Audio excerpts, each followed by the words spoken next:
Muy buenos días con todos. Nosotros les vamos a presentar lo que es la regulación a la hemostasia y el tiempo de sangría. Nuestro grupo se conforma de Abigail Bravo, Danae Morales y mi persona, Mayerly Juma. Les voy a dar una pequeña introducción a la hemostasia. ¿Qué quiere decir esto? La hemostasia es un proceso fisiológico esencial que permite detener el sangrado después de una lesión en los vasos sanguíneos, ya que su función está en regular la coagulación para evitar tanto la formación excesiva de coágulos que pueden provocar trombosis como hemorragias descontroladas. Para lograr este equilibrio, el cuerpo cuenta con diversos mecanismos de control. Estos incluyen tales como la contracción vascular, la activación de plaquetas y la cascada de coagulación. Sin estos mecanismos, cualquier lesión menor podría ser potencialmente peligrosa. Nuestro organismo cuenta con una serie de anticoagulantes biológicos, ya que estos desempeñarán un papel muy importante en la regulación de la coagulación sanguínea, asegurando que este proceso se active solo cuando sea necesario, ya que esto evitará la formación de coágulos que podrían llegar a obstruir los vasos sanguíneos. Ya. Entre los principales coagulantes que podemos observar se encuentran antitrombina 3. Esta es una glicoproteína que inhibe de por sí a la trombina y otros factores de coagulación, tales como el 9 activado y el 10 activado.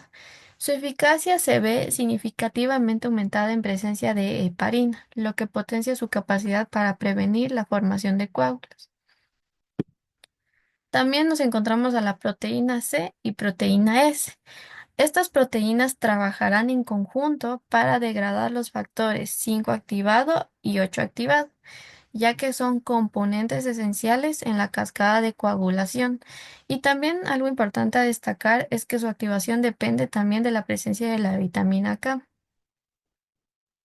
También tenemos al inhibidor de la vía del factor hístico o el TFPI. Este inhibidor se une al complejo formado por el factor tisular y el factor 7 activado. Esto lo que hará es neutralizar y de este modo limitará la activación inicial de la coagulación. Y por último tenemos a la heparina. Aunque es ampliamente conocido por el uso clínico como un anticoagulante, la heparina también se llega a encontrar de forma natural en el organismo, ya que su principal función es potenciar la actividad de la antitrombina 3, que amplifica su capacidad para inhibir la trombina y otros factores de coagulación. La interacción de por sí coordinada de estos ejemplos, de estos anticoagulantes biológicos, son muy esenciales para mantener el equilibrio hemostático, permitiendo que la sangre fluya libremente por los vasos, previniendo tanto así hemorragias como trombosis. Inhibidores de los factores activados. En el proceso de coagulación, una vez que los factores han sido activados, es fundamental que existan mecanismos para detener su actividad y evitar una coagulación excesiva o descontrolada. Por ello, el organismo cuenta con inhibidores naturales que regulan esta cascada. Proteína C y la proteína S. Para comenzar vamos a hablar sobre la proteína C.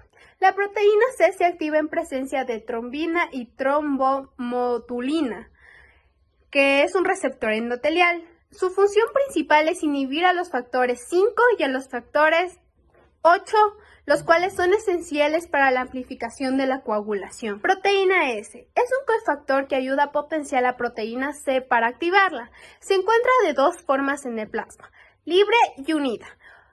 La principal función es facilitar la inactivación de los factores 5 y 8 activados, permitiendo el control de la coagulación. El TFPI es una proteína que regula la vía extrínseca de la coagulación. Su función principal es bloquear la actividad del factor 7 activado y de manera indirecta y limitar la activación del factor 10 activado. Inhibición del factor 10.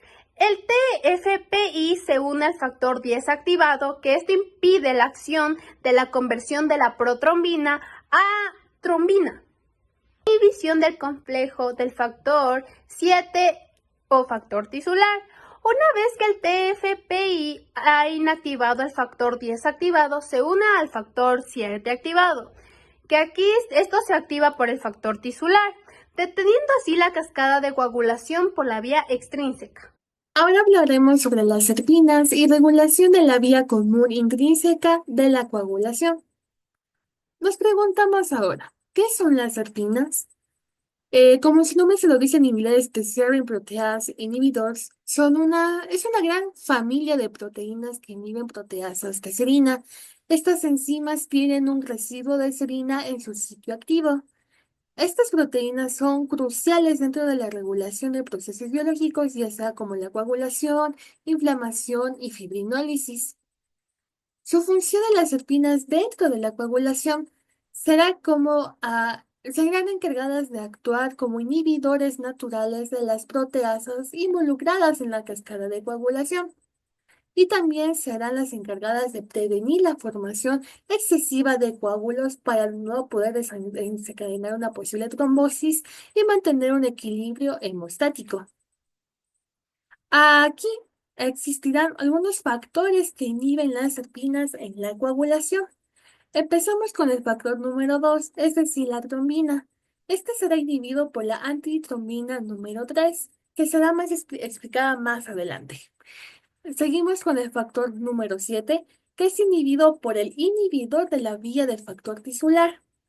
Continuamos con el factor número 9, que es inhibido por la antitrombina número 3.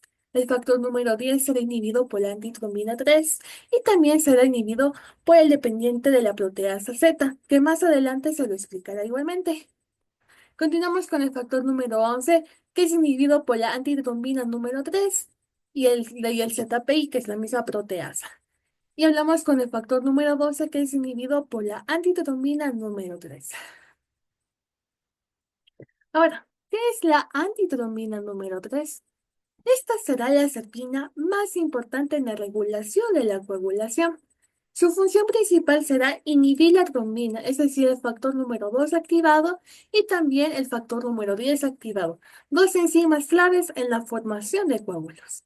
Si nos dirigimos en el mecanismo de acción, eh, hablamos que la antitrombina número 3 se une de forma irreversible hacia la trombina 2 activada y el factor número 10 activado.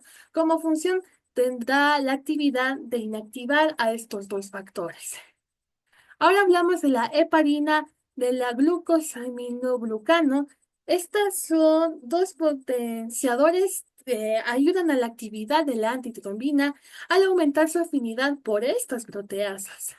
Y si nos dirigimos hacia la importancia clínica, si existe una deficiencia o un nivel bajo de la antitrombina número 3, se encontrará asociado a algún posible riesgo de desarrollar trombosis. No obstante, la heparina, que es uno de los potenciadores de la acción de la antitrombina, tendrá la función terapéutica para potenciar la acción de la antitrombina en aquellos pacientes que puedan desarrollar trombosis. Ahora hablaremos sobre la regulación de la vía común. ¿Qué es esto? Se conoce que la vía común es la etapa final de la cascada de coagulación, en donde se converge tanto la vía extrínseca como la vía intrínseca. Su función principal será la formación de la trombina, es decir, el número 2A, que convierte el fibrinógeno en fibrina para formar el coágulo. Antes de hablar sobre la regulación, es importante entender qué es la proteína C activada. La proteína C activada eh, es un anticoagulante natural que regula las vías intrínseca y común dentro de la coagulación. Y su función también será inactivar los factores número 5 y número 8, que son cofactores para la formación de trombina y la activación del factor número 10. Ahora sí, hablando sobre la regulación, la antitrombina número 3 será inhibida por la trombina, es decir, el número 2 activado y por el factor número 10 activado. Ahora la proteína C activada es inactiva por los factores número 5 activado y el número 8 activado, reduciendo así la formación de la trombina, para más adelante reducir la formación del coágulo. Ahora hablamos del inhibidor de la vía del factor tisular. Este inhibe el complejo del factor número 7, es decir, el factor tisular, y del factor número 10. Ahora hablamos sobre la regulación de la vía intrínseca. Dentro de la regulación de la vía intrínseca, esta se activa por daño endotelial, es decir, se encuentra la exposición del endotelio y debajo del endotelio sabemos, bueno, subendotelial se encuentra el colágeno. Este colágeno se va a encontrar expuesto al ambiente, es decir, que se encuentra un daño dentro de la pared vascular. Aquí se da la activación del factor número 10 que interviene dentro de la vía común, pero será muy importante más adelante. Antes de la regulación, hablaremos sobre el ZPI, el Z-dependent proteasa inhibidor. ¿Qué es esto? Esta es una proteasa, pero también es una serpina que inhibe dentro del factor número 10 activado y el número 11 activado. Su mecanismo de acción será que se va a unir a los factores número 10 y número 11 para más adelante poderlos inactivar. Su regulación. Hablando de la antitromina número 3, será inhibida por los factores número 9 activado, 10 y 11 activado. El ZPI, la proteasa como tal, será inhibida específicamente, va a inhibir a los factores número 10 y número 11. Y la proteína C activada va a inactivar el factor número 8 activado, reduciendo así la activación del factor número 10. Y como dato adicional, hablamos sobre la importancia clínica dentro de la regulación de la vía intrínseca. Hablamos sobre regular la formación de coágulos en la vía intrínseca gracias a la formación de la proteasa ZPI. Y si existe una deficiencia de esta proteasa, se corre un mayor riesgo de desarrollar trombosis. Ya, tenemos al tiempo de sangría.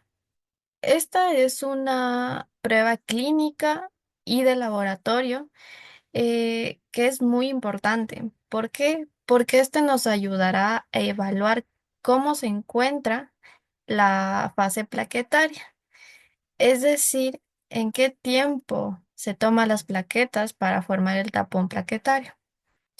Esencialmente se mide con dos métodos. Tenemos al método IBI, que consiste en realizar una pequeña incisura o corte en el antebrazo. Posteriormente se colocará un tensiómetro a una presión de 40 milímetros de mercurio, como se puede observar aquí.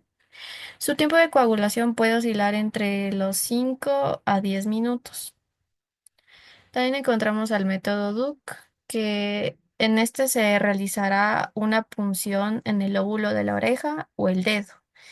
Esto también tomará su tiempo de 1 a 4 minutos. Los valores normales pueden depender de factores individuales, pero si es que el tiempo de sangría llega a prolongarse más de esto, nos puede indicar alteraciones, tales como una trombocitopenia o trombocitopatías. También el uso de fármacos altera esto, tales como la aspirina o el ácido acetilsalicílico. Y también por último, también encontramos una alteración o deficiencia del factor en la cascada de coagulación. Un claro ejemplo puede ser el factor de von Willebrand.